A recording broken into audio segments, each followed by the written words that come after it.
नमस्कार साथियों, स्वागत है आपका हमारे YouTube channel focus IAS PCS पर। साथियों, ये वीडियो RO देने जा रहे छात्रों, मुख्य परीक्षा जो देने जा रहे हैं, जो 2 फरवरी से शुरू है और आगामी जो हमारी UP PCS की मुख्य परीक्षा है, उन दोनों के लिए महत्वपूर्ण है। इसमें हम निबंध के ऊपर डिस्कस करेंगे, क्योंकि निबंध के लिए काफ़ी क्वेरी आ रही है कि सर थोड़ा सा बता दीजिए कैसे एक अच्छा निबंध लिखना है। तो उसी के ऊपर जल्दी से एक डिस्कशन कर लेते हैं। 15 से 20 मिनट में इसको ख़त्म कर देंगे वीडियो को हम। देखिए, निबंध आप जानते ही हैं, जैसे कि आपके 3 खंड होते हैं, ए बैस है या ABC। कुछ विषय इसमें होते हैं, कुछ टॉपिक इसमें होते हैं और कुछ इसमें होते हैं। तो उनमें से आपको एक एक निबंध चूज करके लिखना होता है। तो जनरली पहले में ये साहित्य वगैरह के जो होते हैं, दूसरे में क्या है पर्यावरण राजनीति, और तीसरे में एग्रीकल्चर और टेक्नोलॉजी वगैरह, विदेश नीति वगैरह सब उसमें आते हैं तीसरे खंड में। तो सबसे पहले आप ये देखिए कि आपके कौन कौन से फेवरेट टॉपिक है। जैसे कुछ लोगों का होता है महिला सशक्तिकरण, कुछ लोगों का होता है पर्यावरण, अच्छी पकड़ होती है पर्यावरण पर, किसी की होती है विदेश नीति पर। ये डिपेंड करता है कि आपने ग्रेजुएशन में क्या सब्जेक्ट लिए या क्या आपका इंटरेस्ट है। ये सब मेनली तो इंटरेस्ट पे निर्भर करता है। तो आपको जो भी अच्छा लगे प्रत्येक खंड से एक एक टॉपिक चूज कर लीजिए पहले तो ये है। और ये आपको अभी से करना होगा, 1 से 2 टॉपिक। अगर आपके पास समय है तो 2 टॉपिक भी चूज कर सकते हैं, वो वेल एंड गुड रहेगा। तो देखिए 2 2 और 2 कितना हुआ, 6 टॉपिक लगभग आपको मिल जाएंगे। और ऐसा नहीं है कि इनमें से आएगा नहीं, पहले 2 में से तो एज इट इज आपको मिल ही जाता है टॉपिक में। तीसरा टॉपिक थोड़ा डायनेमिक होता है, तीसरा खंड, लेकिन अगर आपने 2 टॉपिक उसमें से अच्छे किए तो उनके बेस पर भी आप पूरा दूसरा ऐसे लिख सकते हैं, अगर आपने नहीं भी पढ़ा है तो। देखिए, और सबसे बड़ी बात यह है कि ऐसे में आपको ये तो है नहीं कि GH के जैसे एज इट इज़ रट के जाना है। ये क्या है, ये तो आपका मेनली सबसे पहले भाषा, समझ, प्रेजेंटेशन, ये सब चीज़ें इसमें मायने रखती हैं। अब देखिए, निबंध लिखने के सबसे पहले सबसे मेन प्रॉब्लम आती है कि शुरुआत कैसे करें। जितने भी छात्र पूछते हैं हमसे कि सर इसकी भूमिका कैसे बनाएं, तो भूमिका मेरा ये मानना है, और जितने भी एक्सपीरियंस जो टीचर हैं, छात्र हैं, उन किसी से भी आप पूछिएगा कि निबंध में सबसे महत्वपूर्ण भूमिका ही होती है। मुख्य भाग का तो अपने वैल्यू है, लेकिन भूमिका अगर आपकी थोड़ी भी ढीली है तो फिर एग्जामिनर हो सकता है कि आपके मुख्य भाग को भी तेजी से पढ़े और आगे निकल जाए और आपको एवरेज नंबर दे दे। जैसे अगर इधर 40 नंबर का ऐसे है समीक्षा अधिकारी में, एवरेज नंबर आपके कितने देगा, 20 से मैक्सिमम 22 या ज़्यादा से ज़्यादा 24 नंबर दे देगा। आपको अगर अच्छे नंबर मिल रहे हैं तो 25 या 28 प्लस मान लीजिए आप, इससे 30 तक नंबर आपको मिल रहे हैं तो ये आपके अच्छे हैं। तो यहाँ ये समझिए कि 10 नंबर का वेरिएशन हो सकता है अगर आप एक अच्छे से लिखते हैं। अब अच्छे से लिखे कैसे, सबसे बड़ी बात यही है। सबसे पहले देखिए, सबसे पहले आपके सामने क्या होगा एग्जाम में, शीर्षक जो वहाँ दिया होगा उसको आप ध्यान से पढ़ेंगे। कई बार क्या होता है कि शीर्षक का एक ही पार्ट आप लोग लिखते हो, दूसरा नहीं लिखते हैं छात्र। जैसे उदाहरण के लिए मैं बोलता हूँ कृत्रिम बुद्धिमत्ता अर्थात AI, एक हमने मॉडल आंसर ही बनाया इसमें, वरदान या अभिशाप या अभिशाप, अगर ऐसे लिखा हुआ है तो कुछ छात्र क्या करते हैं, AI की तारीफ ही तारीफ करते रहेंगे और उसके चुनौतियाँ या खतरे कम बताएंगे। तो जब शीर्षक में ही सीधा सीधा लिखा है कि वरदान या अभिशाप, तो दोनों चीज़ों को आपको बैलेंस लेके चलना है। और बाद में निष्कर्ष में, क्योंकि AI आपको यहाँ दिमाग लगाना पड़ेगा। अब संतुलित कहने के लिए तो सब बोलेंगे एक संतुलित सा निष्कर्ष लिखिए, लेकिन संतुलन भी कहाँ तक रहेगा, संतुलन आपका पॉजिटिव साइड थोड़ा ज़्यादा होना चाहिए, क्योंकि आप जानते हैं कि AI आज की हकीकत है और आने वाले टाइम में इसका रोल बढ़ना ही बढ़ना है। तो AI से कोई भी बच नहीं सकता है। तो बेटर क्या है सबके लिए कि AI को सीखना, और रेगुलेटरी बॉडी जो हमारी होती है, सरकार या जो भी संस्थाएं होती हैं, उनके लिए क्या है कि इसका नियमन ठीक से करे, अर्थात रेगुलेशन जो है इसकी वो ठीक से करे। तो दोनों पक्षों का जो दोनों स्टेक होल्डर है उनका अपना अपना रोल है। तो इसी प्रकार से आप संतुलन बनाते हुए आप लिख सकते हैं बाद में निष्कर्ष। अब जैसे कि मैंने बताया भूमिका, देखिए भूमिका आपको पता ही है, ये तो सबको पता है कि भाई 10% या 12% आप भूमिका लिख सकते हैं ना। जैसे कि पहले 1 से 1.5 पेज तक आप भूमिका लिख सकते हैं, कोई दिक्कत नहीं है इसमें, है ना। आपको अगर वहाँ 9 पेज मिलते हैं तो आप ये लगाइए कि 1 पेज या 1.5 पेज इसका, निष्कर्ष मुश्किल से 1 या आधे पेज पे लिखेंगे आप, तो 3 पेज भी लगा लीजिए इसके। अगर यहाँ 1.5 लगाते हैं, यहाँ आधे, तो 2 पेज लगा लीजिए आप इसके।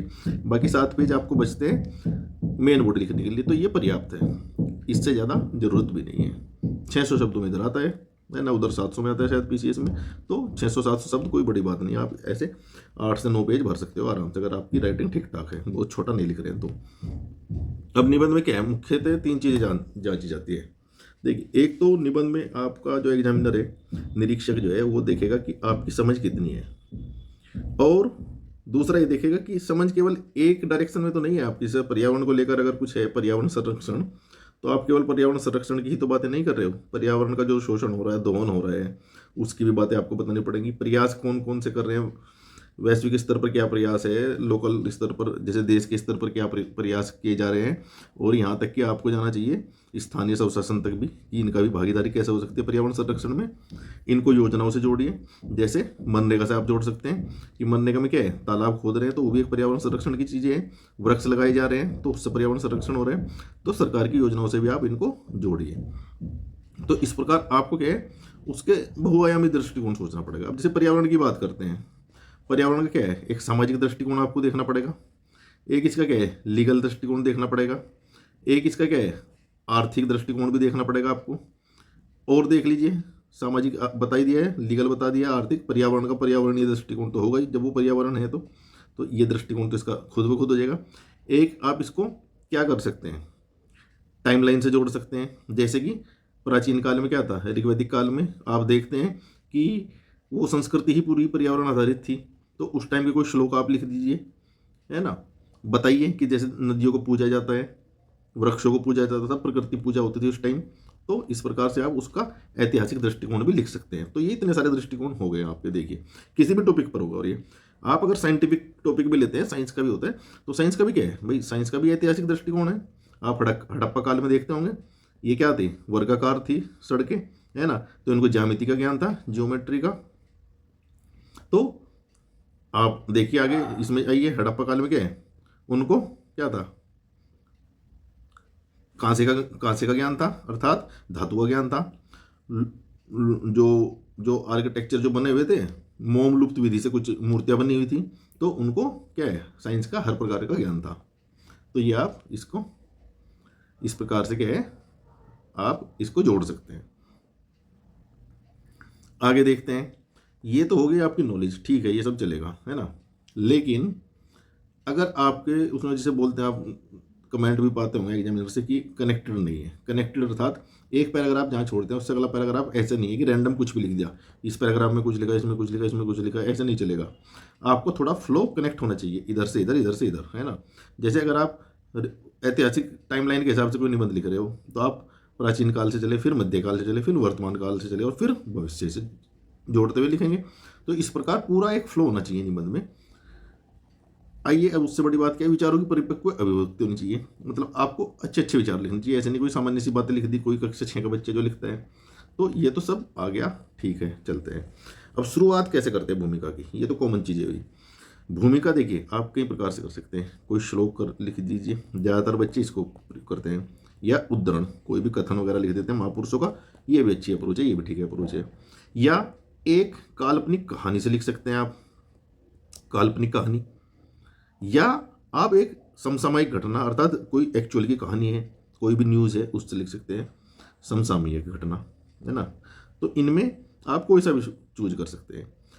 तो ये आपको सोचना होगा कि मैं इस खंड के लिए कैसे शुरुआत करूंगा, दूसरे खंड के लिए कैसे शुरुआत करूंगा, और तीसरे खंड के ऐसे के लिए कैसे शुरुआत करूंगा। बेहतर है कि आप इनमें से हर ऐसे में एक एक अप्रोच अपनाएंगे, एक एक अप्रोच, तो आपके डाइवर्सिटी भी दिखेगी, एग्जामिनर बोर भी नहीं होगा। ऐसा नहीं कि हर ऐसे आप श्लोक से शुरू कर रहे हैं या उदाहरण से शुरू कर रहे हैं, या तीनों की तीनों ऐसे आपने कहानी बना के लिख दी, तो आप ना उसमें डाइवर्सिटी लाइए। तो कहने का मतलब ये है कि ऐसे लिखने के तरीके भी अलग अलग आपको सीखने होंगे, तीनों चारों तरीके जितने हैं ये सब आप सीख लीजिए। और ये कोई इतनी हार्ड एंड मतलब बहुत मुश्किल काम नहीं है।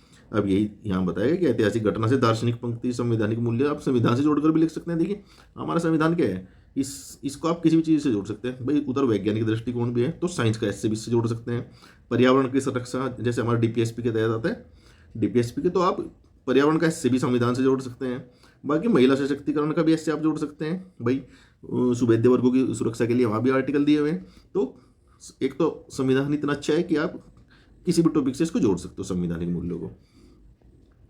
फिर इसके बाद आती है बॉडी फिर वही है कि आप बड़े बड़े पैराग्राफ मत लिखिए, एक पेज पर 2 पैराग्राफ बनाइए छोटे छोटे, है ना। पूरा पेज एक ही पैराग्राफ से न भरें।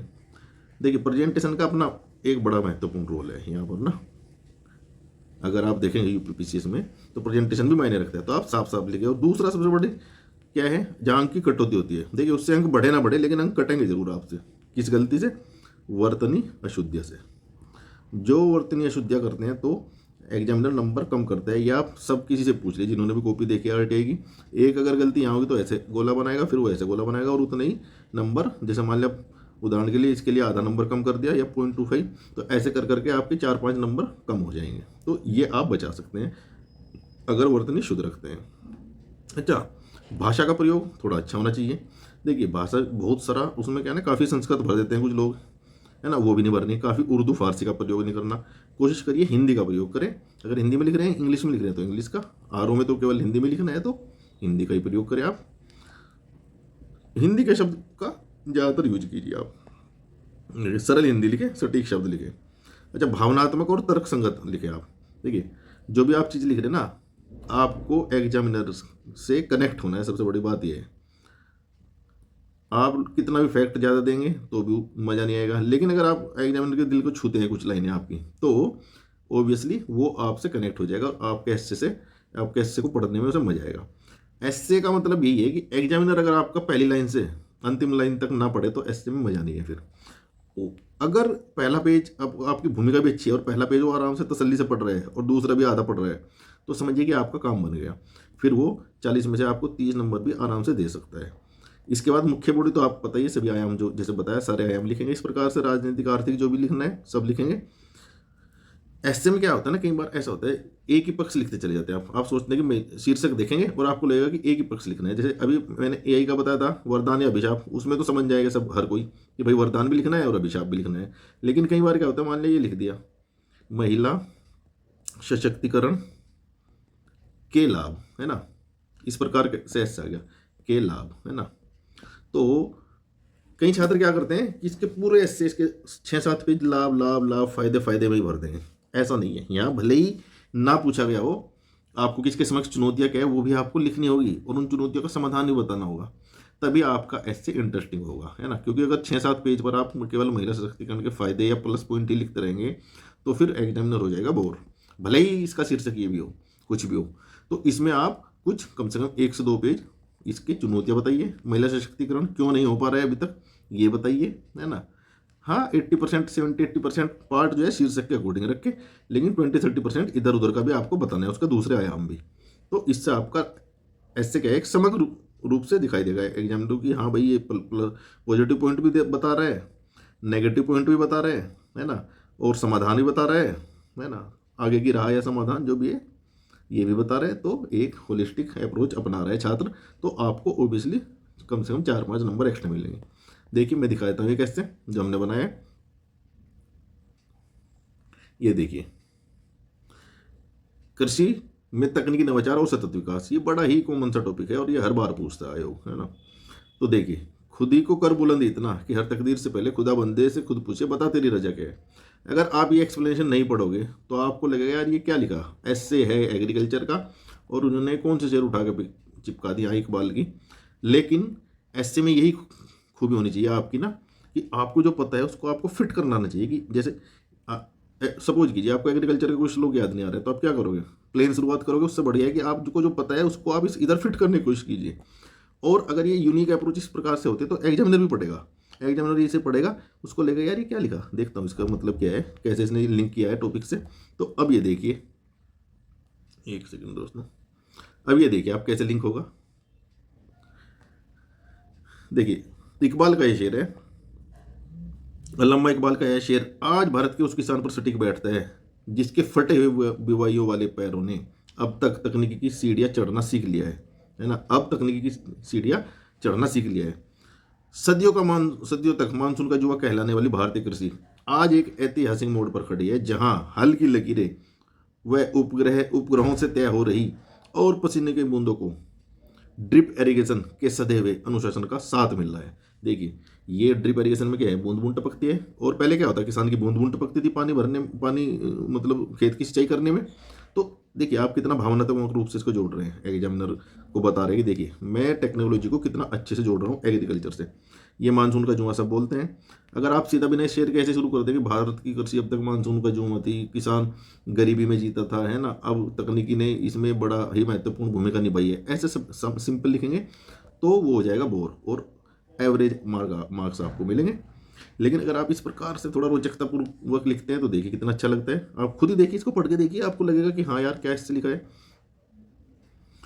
देखिए यह केवल खेती नहीं बल्कि मिट्टी की प्राचीनता और मशीन की आधुनिकता का एक पावन निकाह है। क्योंकि निकाह इसलिए लिखा हमने क्योंकि ये शेर उर्दू का था, जिसका एकमात्र पवित्र उद्देश्य सतत विकास है।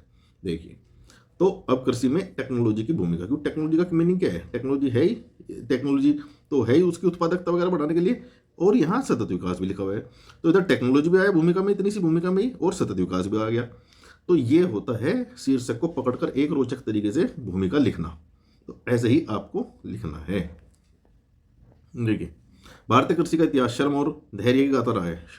पुराने दौर में किसान अपनी फटी आंखों से आसमान की ओर टकटकी लगाए बादलों के मिजाज को पढ़ता था। वह केवल भाग्य का मारा एक अन्नदाता था। पर आज का किसान अपनी हथेली पर रखे स्मार्टफोन में प्रिसीजन फार्मिंग अर्थात परिशुद्ध खेती के जरिए जमीन की धड़कन महसूस कर रहा है। देखिए जब आप इस प्रकार के शब्द यूज करेंगे और वाक्य, तो एग्जामिनर के आप दिल को छू जाएंगे, और जैसे आपने उनके दिल को छुआ तो समझिए आपका काम हो गया बस। फिर वो आपका आगे की लाइन में कहीं गड़बड़ी होगी तो उसको भी इग्नोर करेगा। अब बीच बीच में आप ऐसे श्लोक का प्रयोग कर सकते हैं। का वर्षा जब कृषि सुखाने की कहावत अब पुरानी पड़ चुकी है, क्योंकि अब सेंसर बताते हैं कि किस पौधे को कितनी प्यास लगी है। ये देखिए टेक्नोलॉजी को आप किस प्रकार से जमीन से जोड़ रहे हैं और पौधों से जोड़ रहे हैं। तो इस प्रकार से ही देखिए आगे में दो चार लाइन और पढ़ते हैं। देखिए इस तकनीक क्रांति का सबसे बड़ा आधार डेटा है। आज बिग डेटा और इंटरनेट ऑफ थिंग्स IoT की मदद से हम मिट्टी की सेहत का एक डिजिटल खाका तैयार कर रहे हैं, जो सोयल हेल्थ कार्ड होता है। बताइए आपको, सोयल हेल्थ कार्ड केवल कागज का एक टुकड़ा नहीं बल्कि वह वैद्य है, वैद्य जो बोलते हैं नियमकीन वैद्य है, जो मिट्टी की नब्ज टटोल कर बताता है कि यूरिया के जहर से बचाकर जैविक उर्वरकों के अमृत की आवश्यकता है। देखिए सोयल हेल्थ कार्ड अगर सिंपल आप लिखते हैं कि मिट्टी में पोषक तत्वों की जानकारी देता है तो वो उतना प्रभावी नहीं होता, क्योंकि निबंध का काम ही है कि आपको ना एक प्रभाव लाना है और एक अपने विचारों को ऐसे प्रस्तुत करना है कि अगला पढ़ने को मजबूर हो जाए। और जब आप इस प्रकार की भाषा का प्रयोग करेंगे तो निश्चित रूप से एग्जामिनर आपका लाइन बाई लाइन पढ़ेगा। अगर एग्जामिनर नहीं पढ़ रहा है तो समझो वो एवरेज नंबर दे के निकल लेगा फिर, या बोर हो रहा है पढ़ने में। तो इस प्रकार से ये पूरा एस्से बनाया गया है। ये देखिए श्लोक के साथ शुरू किया था, अब दूसरा एस्से मैं दिखा रहा हूँ आपको कहानी के साथ शुरू करके। अब जैसे आतंकवाद है, ये फेवरेट टॉपिक है आयोग का, हर बार आएगा। UPPCS भी पूछता है, UPPSC पूछते हैं।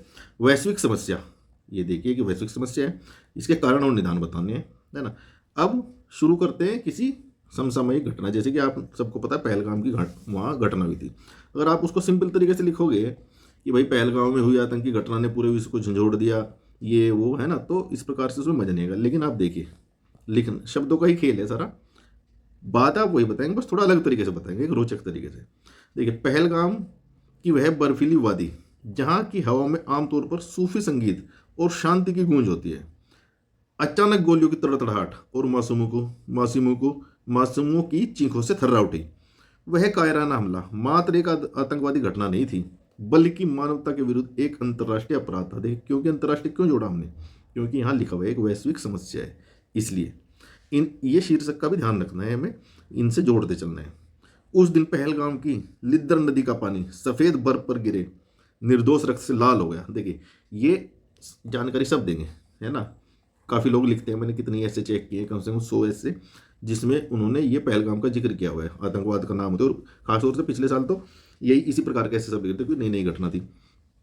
अब देखिए, अब ये एक एक्स्ट्रा फैक्ट अगर आप डाल देंगे कि वहाँ की लिद्दर नदी का पानी सफ़ेद बर्फ, तो एग्जामिनर समझेगा कि कितनी डीप से इस लड़के का पढ़ा हुआ है, ये घटना के ऊपर इसने कितनी पैनी नज़र है इसकी। उस दृश्य ने पूरी दुनिया को एक बार फिर से झकझोर कर रख दिया कि आतंकवाद का कोई चेहरा नहीं होता, ना उसका कोई धर्म होता है, उसका एकमात्र उद्देश्य है भय फैलाना और शांति की जड़ों को काटना। देखिए ये सिंपल लाइन है ना। पहलगाम से लेकर पेरिस, मुंबई से लेकर न्यूयॉर्क तक आतंकवाद एक ऐसी वैश्विक त्रासदी बन चुका है जिसने आधुनिक सभ्यता के अस्तित्व पर ही प्रश्न चिन्ह लगा दिया है। क्योंकि ग्लोबल समस्या है, अगर भारत का पूछता तो भारत के परिप्रेक्ष्य में लिखते। तो ये देखिए भारत कि भी हमने बताया पहलगाम का भी और विश्व का बता दिया, पेरिस मुंबई बताया, न्यूयॉर्क बताया। तो वैश्विक समस्या हमने इसको दिखा दिया पहले ही पैराग्राफ में।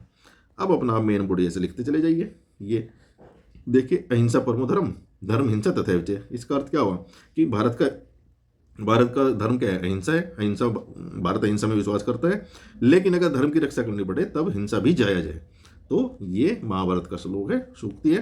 तो ये यही बताता है। फिर इसको आप जोड़िए ऑपरेशन सिंदूर से, कि फिर क्या है भाई, जो हमारे यहाँ हमला करेगा आतंकवादियों की कमर ऐसे ही तोड़ी जाएगी, उनको भी ताबूत के अंदर बंद कर दिया जाएगा। तो ये इसको फिर यहाँ ऑपरेशन सिंदूर से जोड़ा गया है।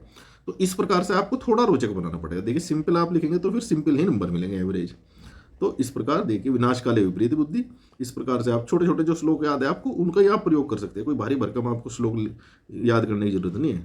ये तो आप, ये सबको याद ही रहता है, जैसे वसुधैव कुटुंबकम है ना, लेकिन इसका प्रयोग आप कैसे कर रहे हैं वो आपको देखना पड़ेगा।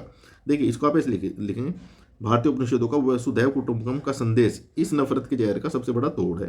किसका? वही आतंकवाद, जो नफरत का जहर है उसका सबसे बड़ा तोड़ है। तो इस प्रकार से दोस्तों आप रोचक ऐसे लिख सकते हैं। ये हमने अपने ग्रुप में इसका इन्फॉर्मेशन डाली थी, इसी प्रकार के 21 ऐसे लिखे हुए हैं, सब अलग अलग स्टाइल में लिखे हुए हैं। तो आप चारों पांचों स्टाइल आपसे यहाँ से सीख सकते हो। ये देखिए, मैं दिखाया हूँ इसको बड़ा करके एक बार, क्या क्या इसमें है। सारे इंपॉर्टेंट टॉपिक दे दिए हैं। एक्चुअली क्या है कि काफ़ी बड़ा PDF बनाने से कोई लाभ नहीं है, उसको कोई पढ़ता भी नहीं है। जितना ही बनाया है इससे ही आप सारे ऐसे टैकल कर लेंगे और बड़े अच्छे से आप, सबसे बड़ी बात है कि लिखना सीख जाएंगे कि लिखना कैसे है। और सबसे बड़ी बात ये है कि आपको रटना नहीं है, आप ये समझ जाएंगे ये ऐसे पढ़ने के बाद कि आपके पास जो भी ज्ञान है, जो भी 10-20 श्लोक आपको याद है रुद्र, उनको आप कैसे प्रयोग करेंगे, कैसे ऐसे में फिट बैठाएंगे। ये चीज़ आप सीख लोगे तो फिर आप आंख बंद करके कभी भी ऐसे लिख सकते हैं बिना पढ़े, और वो एक बेहतरीन ऐसे होगा। देखिए, वैसे भी इसमें सारे इंपॉर्टेंट ऐसे इंक्लूड किए गए। साहित्य और संस्कृति का संबंध, प्राचीन सामाजिक जीवन में प्राकृतिक संपदा की भूमिका, ये PYQ एक मतलब पुराना ऐसे पूरा एजिटेज आया हुआ है। तो जो कि तो ऐसे भी पूछता है। वर्तमान राजनीति, मानवीय मूल्यों के संदर्भ में बहुल प्रौद्योगिकी प्रसार का पर्यावरण पर प्रभाव। तो ये सारे जो है समसामयिक घटना से, कैलिफोर्निया की घटना में जो जंगल में आग लगी थी AI के कारण, हमारे AI के सर्वर से बड़ी गर्मी निकली थी, तो इसलिए कैलिफोर्निया के जंगलों में आग लगी थी, तो उसका यहाँ जिक्र किया गया है। इसी प्रकार कृषि वाला बताया, अर्थव्यवस्था में क्या भूमिका है इसकी, अमेरिका के टैरिफ जो अभी करंट इशू है का भारतीय कृषि और व्यापार पर क्या प्रभाव पड़ रहा है, ये भी बड़े अच्छे से ऐसे लिखा हुआ है। और ये सीधे सीधे टॉपिक आ भी सकते हैं, सीधे सीधे नहीं पाएंगे तो इनसे मिलते जुलते टॉपिक आते हैं हर बार, क्योंकि टॉपिक तो वही है ना, बस थोड़ा शीर्षक चेंज कर देगा वो। मनरेगा गरीबी उन्मूलन का एक कारगर हथियार है। ये एक काल्पनिक कहानी से शुरू करते हुए हमने ऐसे लिखा है और बड़े ही अच्छे से ऐसे लिखा गया है। तो जिनको भी ये PDF चाहिए वो आप हमारे इस नंबर पर व्हाट्सअप कर सकते हैं 9811504781। ये आपको मिल जाएगा मात्र 99 रुपीज़ में अभी, और उसके बाद फिर ये जल्दी बढ़ा दिया जाएगा, 199 कर दिया जाएगा। तो अभी जिसको लेना है आप कॉन्टैक्ट कर सकते हैं, 1 दिन या 2 दिन मैक्सिमम, उसके बाद तो फिर ये देना बंद हो जाएगा, क्योंकि RO का फिर एग्जाम हो जाएगा, आपको लेने का फायदा भी नहीं है। फिर PCS के टाइम इसको रिलीज किया जाएगा दोबारा, थोड़ा बहुत चेंज करने के बाद बढ़े हुए प्राइस में। तो यही, आप अच्छा लग रहा है तो आप मैसेज कीजिए, और बाकी दोस्तों पढ़ते रहिए। अगर नहीं भी आप ले रहे हैं कोई नहीं, जो भी आपने पढ़ा है उस पर यकीन कीजिए और अच्छे से वही बार बार रिवाइज कीजिए। तो दोस्तों पढ़ते रहिए, लिखते रहिए और सिलेक्शन लेकर रहिए। जय हिंद।